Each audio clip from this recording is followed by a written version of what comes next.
खर्च करना है और हुजूर दादा मियाँ ने उस शेर को नकल किया।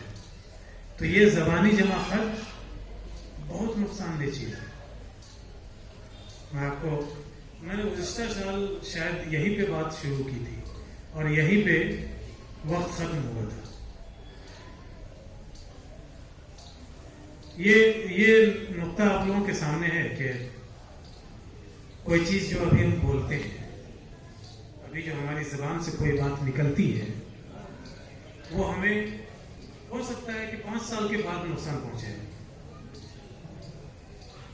आप ये जानते हैं, होता यह है कि हमारी जो बातें हैं वो हवा में महफूज हो जाती है। क्यों कभी अपनी जबान से गलत लफ्ज नहीं निकालना चाहिए, बुरे अल्फाज नहीं बोलने चाहिए, खराब जुमले नहीं बोलने चाहिए। इसकी वजह मैं बता रहा हूं। मान लीजिए एक आदमी अमेरिका में बैठा हुआ है, अपने कमरे में अपने बिस्तर पर लेटा हुआ है।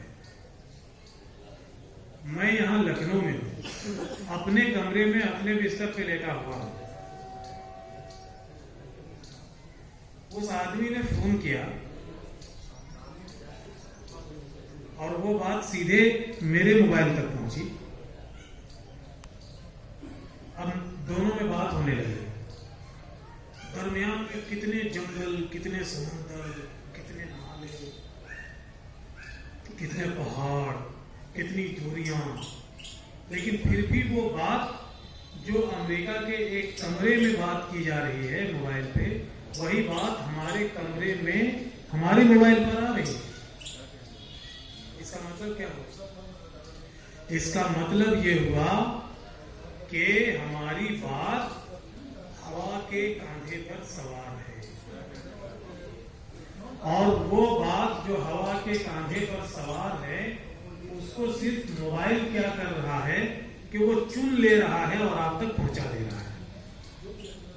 ठीक है, गोया बात बंद हो गई तो ऐसा नहीं है कि वो बातें खत्म हो गई, वो बातें हवा में मौजूद रही, हवा में तैरती रहती हैं। अब गौर कीजिए, आज आपने दरूद पढ़ी, गौर से सुनिएगा। आप किसी दिन सुबह सुबह उठते हैं, बहुत खुश रहते हैं, बहुत मुसर्रत महसूस करते हैं, किसी से कोई बात नहीं है, लेकिन उठे तो बहुत खुशी महसूस होती है, बहुत फ्रेश फील करते हैं। किसी दिन उठते हैं तो तबीयत मरमूम रहती है, कजमोजा रहती है। इसकी वजह यही है, इसकी वजह यही है कि आपने आज दरूद पढ़ी। ठीक है,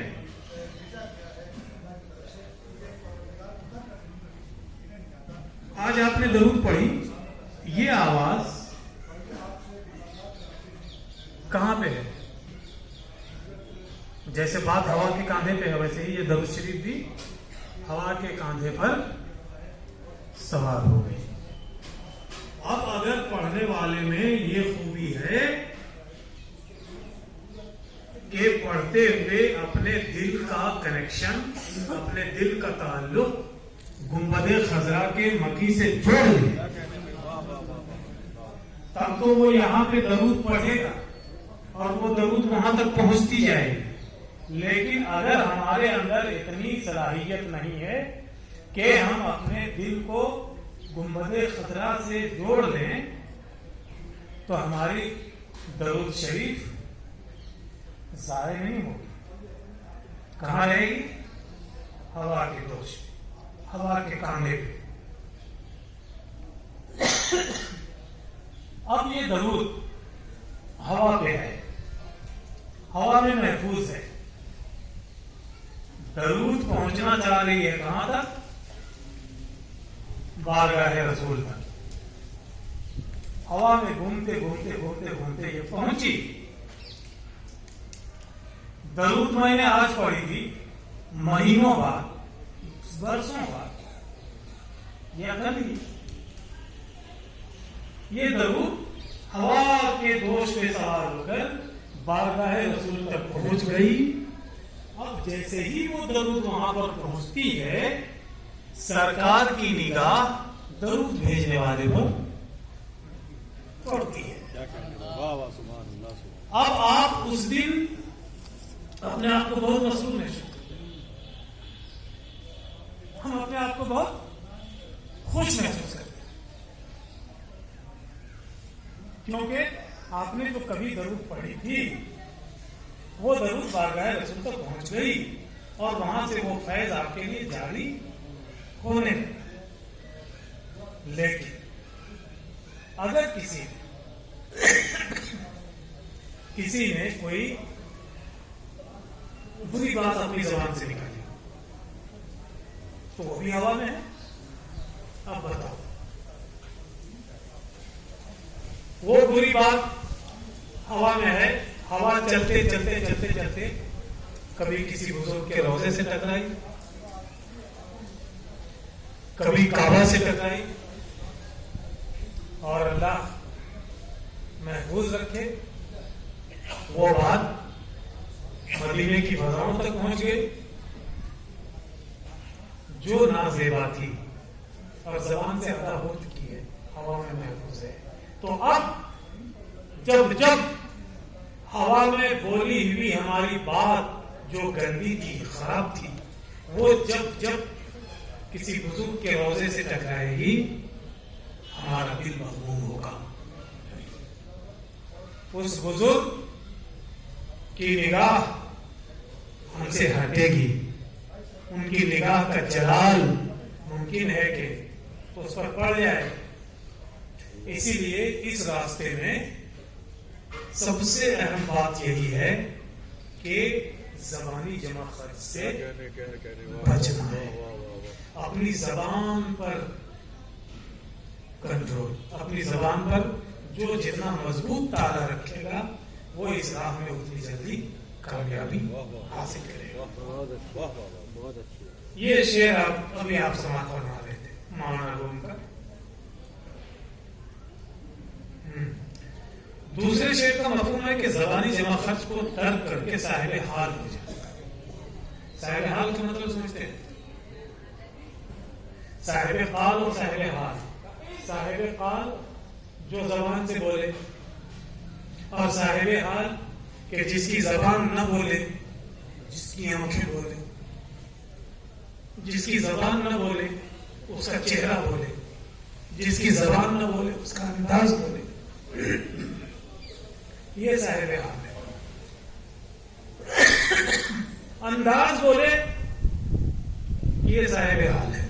یہ اہل عشق ہے, یہ اللہ کا چاہنے والا ہے, یہ اللہ اس کے رسول اور اپنے مرشد پر فنا ہونے والا ہے. انداز سے یہ محسوس ہو, زبان سے محسوس کرانے کی طاقت بہت کم ہوتی ہے, اور جب انداز سے یہ بات محسوس ہو تو پھر اس کی زندگی بن جاتی ہے. خلاصہ یہ نکلا. ہاں اس شعر کا تو پہلے مصرے کی تو بات میں نے کر لی, لیکن دوسرے مصرے میں اصلی بات جو ہے کہ پیشے مردے کاملے پامال شو. پیشے مردے کاملے پامال شو یعنی کسی مرد کامل کے آگے اپنے آپ کو پامال کر لو. حضرت مولانا دادا میں یہ لکھ رہے ہیں مولانا روم کا شعر. اب پیشے مرد کامل پامال شو. پامال کے معنی اگر آپ دیکھیں گے, پا کے معنی پے, اور مال مالیدن ہے جس کے معنی ہے ملنا. اسی سے رومال ہے, روح کے معنی چہرہ, اور مالیدن سے مال ہے یعنی چہرے کو ملنے والا. پامال پیر سے ملا جانے والا, یا اپنے آپ کو زیرو پر کر لو, اپنے آپ کو صفر پر کر لو, زیرو پر, کچھ نہیں.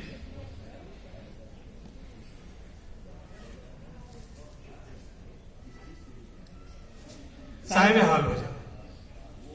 کسی شیخ کامل عارف باللہ کی قدم بوسی کر کے پامال ہو جائے. خلاصہ یہ نکلا کہ عرفان حق کے لیے عرفان ذات ضروری ہے، اور عرفان ذات کے راستے کی رکاوٹ نفس امارہ ہے جو برے کاموں کے لیے اکساتا ہے، اور اس رکاوٹ کو دور کرنے کے لیے پیر کامل کی نسبت و ارادت لازمی ہے. اس سے آپ تبھی لڑ سکیں گے جب آپ کسی پیر کی رہبری میں ہیں. اور ارادت یعنی محبت زبانی جمع خرچ کا نام نہیں، بلکہ پیر کے قدموں میں خود کو پامال کر دینا ہے. گویا عرفان ذات سے عرفان الہی تک کا سفر فنافی شیخ سے شروع ہوتا ہے. کہاں سے شروع ہوتا ہے؟ فنافی شیخ سے، یعنی شیخ کے قدموں سے شروع ہوتا ہے. وہیں سے اپنی ذات کی بھی پہچان اور وہیں سے خدا کی بھی ذات کو پامال کرنے سے کیا مراد ہے؟ مولانا روم کی اس تعلیم کو حضرت شاہ رضا اپنی تعلیم کی بنیاد کیوں بناتے ہیں؟ پامال کے معنی ہے پاؤں سے بندہ ہو، تباہ برباد. اب یہ واضح ہو گیا کہ راہ سلوک کی بنیادی تعلیم اپنی ذات کو فنا کرنا ہے. میں اپنے مقصد کی طرف آ رہا ہوں. راہ سلوک کی بنیادی تعلیم اپنی ذات کو فنا کرنا ہے. شاہ رضا کا ایک نہایت بلیغ جملہ ملاحظہ فرمائے: ہماری حقیقت انسان سے صاف ظاہر ہے کہ ہم ایسے اس میں بامسمى نیستی ہیں کہ اس کی ہستی کا وہم و گمان بھی بالکل باطل ہے. حضرت شاہ رضا کا جملہ ہے. ہم ایسی نیستی ہیں جس کی ہستی کا وہم و گمان بھی باطل ہے، اور جب ہم نے جان لیا تو ہم سے حقیقت محمدی اور حقیقت حق مخفی و پوشیدہ نہیں رہتی. اگر یہ جان گئے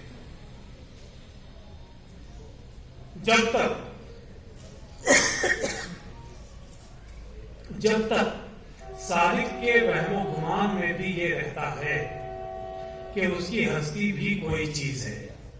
میں اختتام کی طرف پہنچ رہا ہوں اس مقالے کے ذرا ہے نا.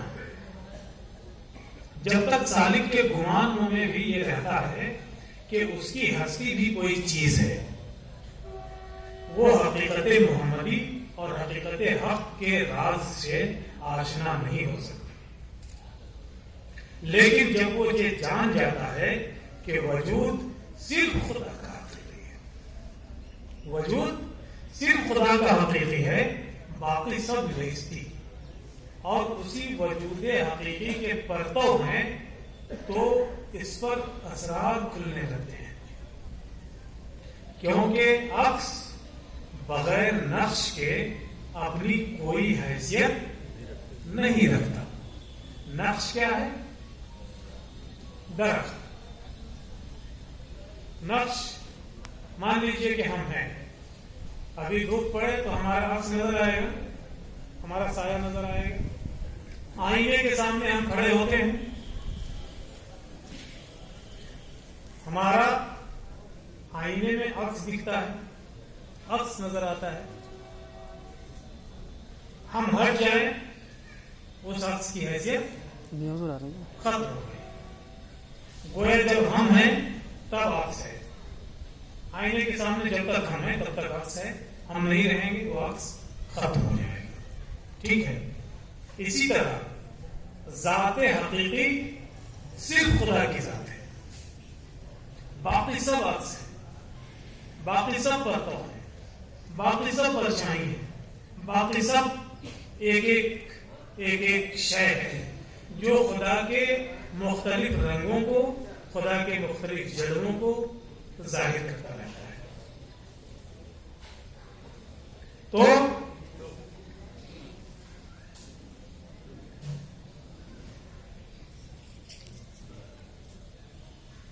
खुदा का हकीकी बस नेस्ती और इसकी वजूद हकीकी के परतों में तो इस पर असरार खुलने लगते हैं, क्योंकि अक्स बगैर नक्श के अपनी कोई हैसियत नहीं रखता।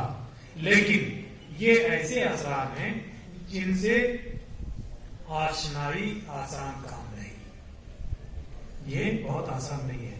कोई शख्स किताबों से ये बातें मालूम भी कर ले तो अमली तौर पर अपनी जात को फना और खुद को नेस्ती की मिसाल बनाना बहुत मुश्किल है।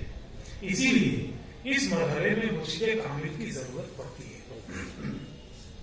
मुर्शिद कामिल तालिब हक को अपनी तालीमात, मुजाहिदात और मुशाहिदात से गुजार कर नेस्ती और फनाइयत का अमली नमूना बनाता है। यही तालिब के लिए यह जरूरी होता है कि वो खुद को 100% मुर्शिद के लिए वक्फ करे, 100% मुर्शिद के लिए वक्फ करे और उनकी रहनुमाई से यकसरे मुंह इन्हिराफ से गुरेज करे। हजरत अब बात बहुत भारी हो गई है, तो जाहिर सी बात है कि बहुत देर तक हमारा दिमाग बहुत बारीक बातों को समझने के लायक नहीं रहता। उसकी जो ताकत है वो 30-35 मिनट है। 30-35 मिनट के बाद हमारा दिमाग फिर बारीक बातों को समझने की ताकत नहीं रखता, फिर वो थोड़ा सा कुछ चाहता है। ये महफिल समा का जवाब भी है कि हमें सीखने से पहले दिमाग को थोड़ा सा लाइट भी करना है जी। तो हज़रत हाफिज शिराज़ी रहमा पर शोहरा आफाक शेर है। बात क्या हो रही थी कि वो खुद को मुर्शिद के आइन मुताबिक कर दे, मुर्शिद की रहनुमाई में मुर्शिद जो कहें उसके मुताबिक अपनी जिंदगी डाले।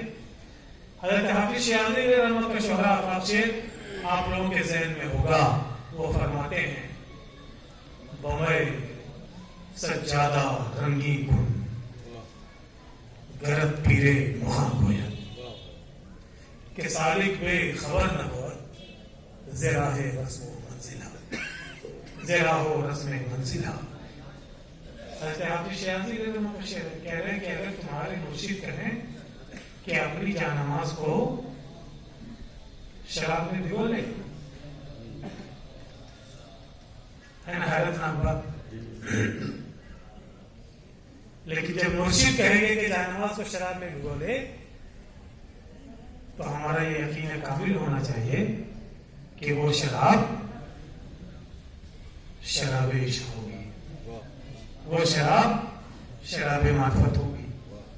जाहिर है कि अगर कोई मुर्शिद कामिल अपने मुरीद से जानमाज को शराब में भिगो देने को कहता है तो उसकी जरूर कुछ वजह होंगी, क्योंकि मंजिल की राहों के आदाब से मुर्शिद कामिल वाकिफ होते हैं। यहाँ ये वाज़ेह कर दूं कि सूफिया जब शराब की बात करते हैं तो शराब मार्फत होती है।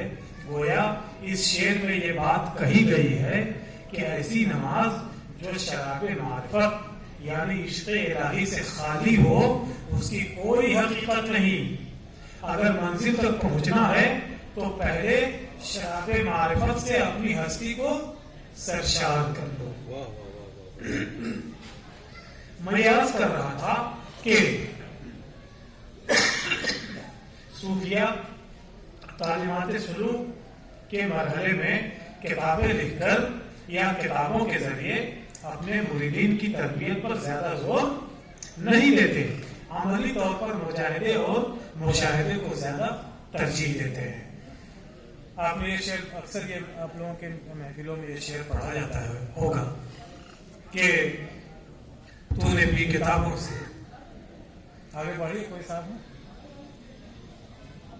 तूने भी किताबों से मैंने भी निगाहों से, फर्क है बड़ा जाहिद तेरे मेरे पीने से।